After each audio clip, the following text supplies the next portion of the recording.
In the beginning, the formula for growth for CrossFit was somebody would find the main site, fall in love with the method, get certified, open an affiliate. But by 2013, that model had flipped. Now it was find an affiliate, fall in love with the method, get certified, open your own affiliate.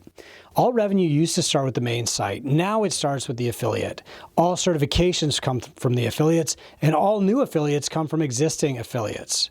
The affiliates of CrossFit have all the power in the company, but they're decreasing in number. I'm Chris Cooper. This is Run a Profitable Gym. And today I'm going to tell you how to save the CrossFit affiliates, because if you save the affiliates, they will save CrossFit.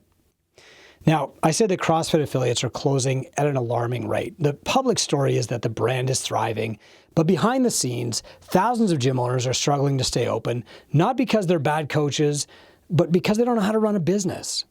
And for years, CrossFit HQ has believed that great coaching alone would make the affiliates successful. But the truth is that great coaching is not enough.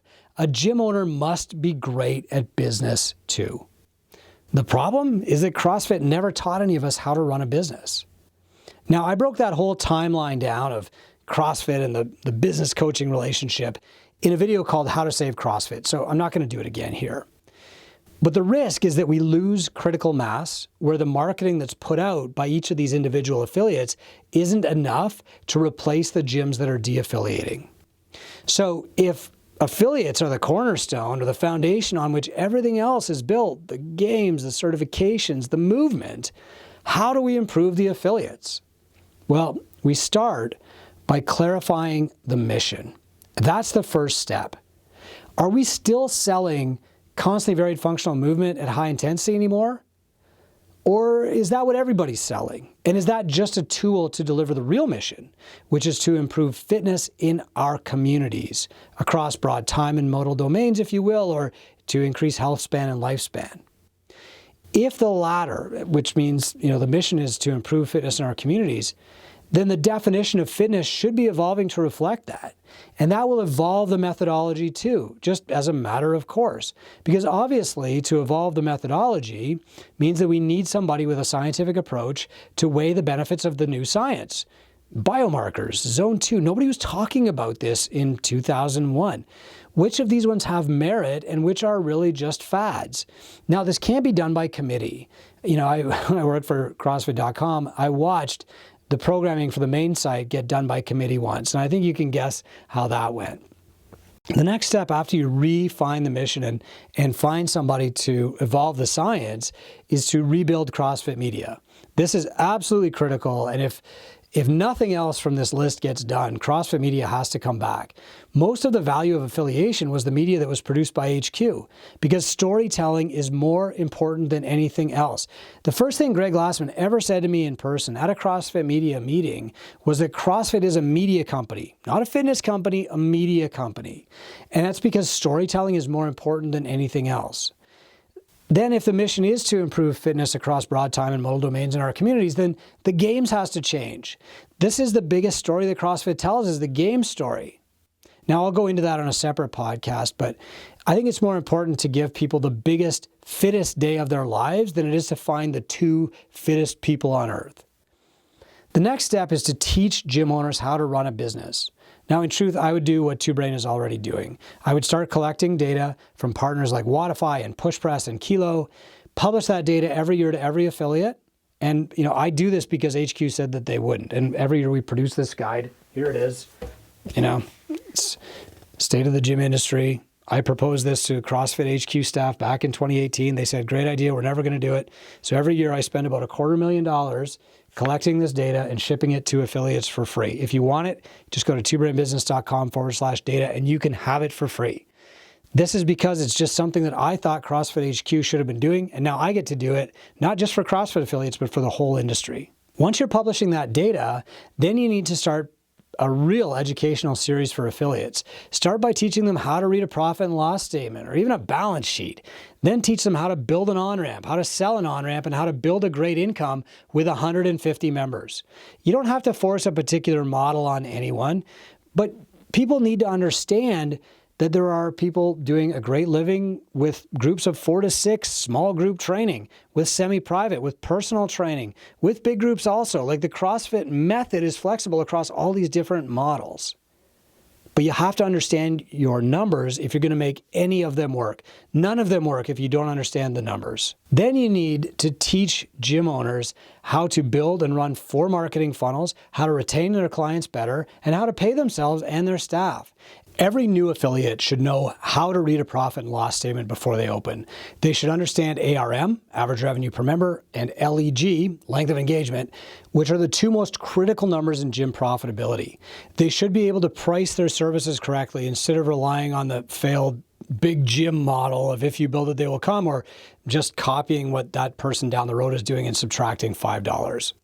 A level 2 coaching credential should not be a requirement for affiliates. A business education should be.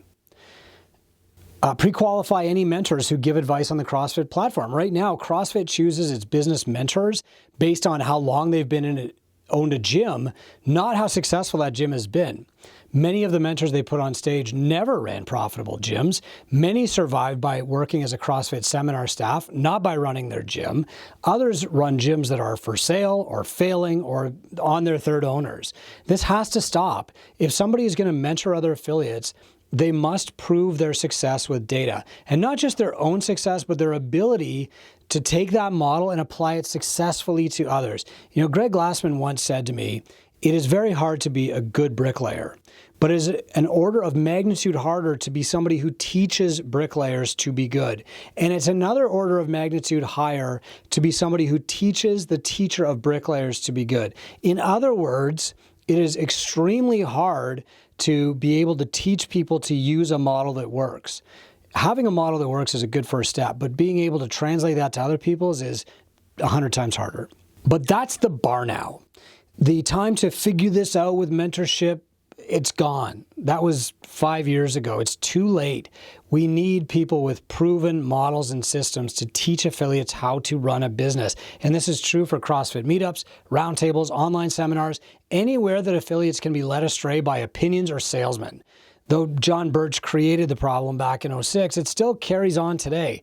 Attend any affiliate Zoom call with a guest speaker and count the number of times somebody raises their hand and says, "Where's your proof? Where's your data?" It never happens. We all just trust that anybody that HQ puts in front of us to give business advice is telling the truth. They've been vetted, somebody's checked. They haven't. Fourth, track and check and publish affiliate business metrics. CrossFit HQ should collect real data from affiliates, not just coaching credentials. And this means, like, were you profitable? What was your revenue? What was your member retention like? They don't have to share this private information with other gyms, but they should share it as a robust form, just like we do every single year with the State of the Industry Guide. That way, you know that you're making decisions based on numbers instead of just listening to the loudest voices in the room. You need to teach this to all new affiliates. You need to provide a mentorship option for all new and existing affiliates because coaches should have coaches. We all believe in coaching or we wouldn't be selling it. Provide the course as part of affiliation and make the mentorship optional for a fee. But, you know, shouldn't HQ be doing this for affiliates, doing the marketing? No. You know, setting the prices, writing the playbooks? No. I'll use the marketing as an example. Last year, CrossFit started doing some Facebook ads in kind of the big metro centers for affiliates. And some of the affiliates have said like, "Oh, I've gotten 1 to 3 leads from this." That's cool, but it's actually a Trojan horse. What's happening is that all of those leads in, you know, wherever you are, New York, they're not going to your gym. They're going to CrossFit.com. That means that CrossFit.com captures their lead information, is able to retarget them with more marketing. You don't collect that lead. It goes through main site to get to you. That means you can't retarget those people with marketing. You can't add them to your email list until later. HQ owns the lead, not the affiliate. And you know what happens if you de-affiliate? Well, that lead gets cut off. It's way better for affiliates to learn how to market themselves, do the marketing, grow the entire movement, and that actually benefits HQ, than to set up this Trojan horse system of we're going to do your ads and have people actually become reliant on it. HQ's job is not direct marketing like Facebook ads. HQ's job is brand marketing, telling stories, not direct marketing. That's up to the affiliates.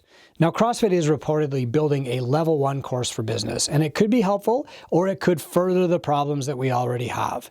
See, private equity purchases a company that seems to be set up and running smoothly, but hasn't capitalized on all of its opportunities for revenue yet. Private equity is resistant to changing a working model. They don't want to buy something that they can figure out, like an entrepreneur, right? For good reason. Their MO is always just to capture more money from everyone in the ecosystem, to charge more for affiliation, to sell more sponsorships, to capture more of the revenue by selling products directly themselves instead of partnering with the established experts. But similarly, choosing one of the long-term CrossFit elites, like the inner circle, to institute real reform in the affiliate model will probably have the same effect. Fewer and fewer of the affiliate managers actually own gyms now. Their income comes from HQ. And so their incentive is to resist change, to keep saying the same things that aren't working over and over, not to upset the apple cart. So change will likely have to come from outside.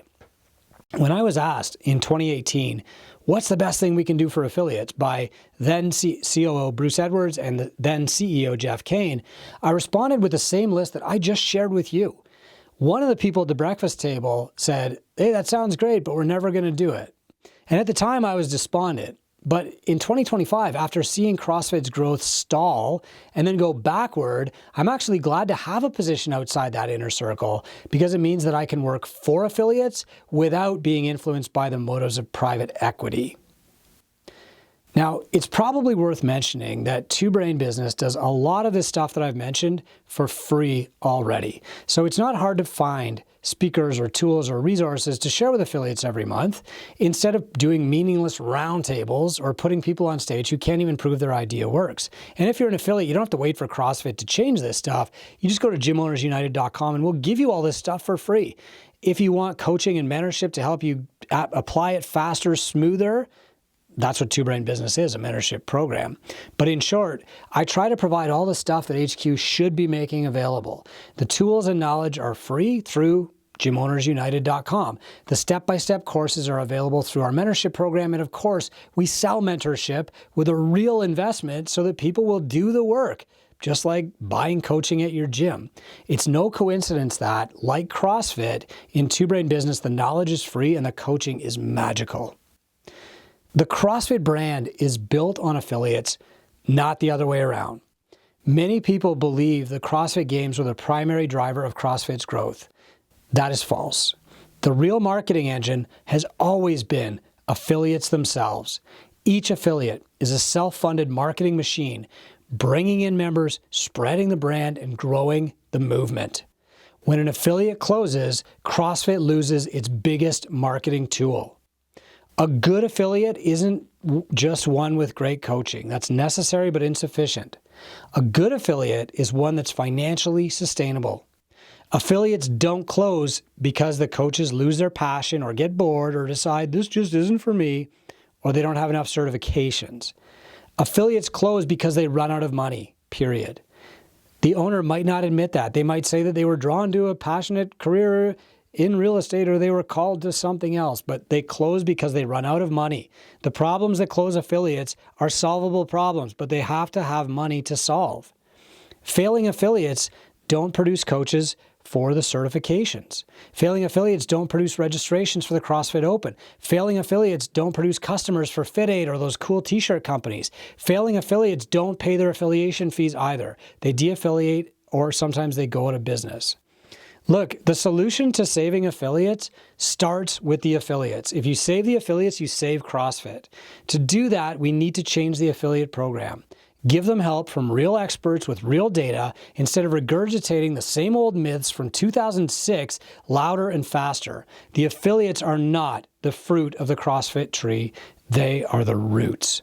I'm Chris Cooper. This is Run a Profitable Gym, and I hope this helps you run yours.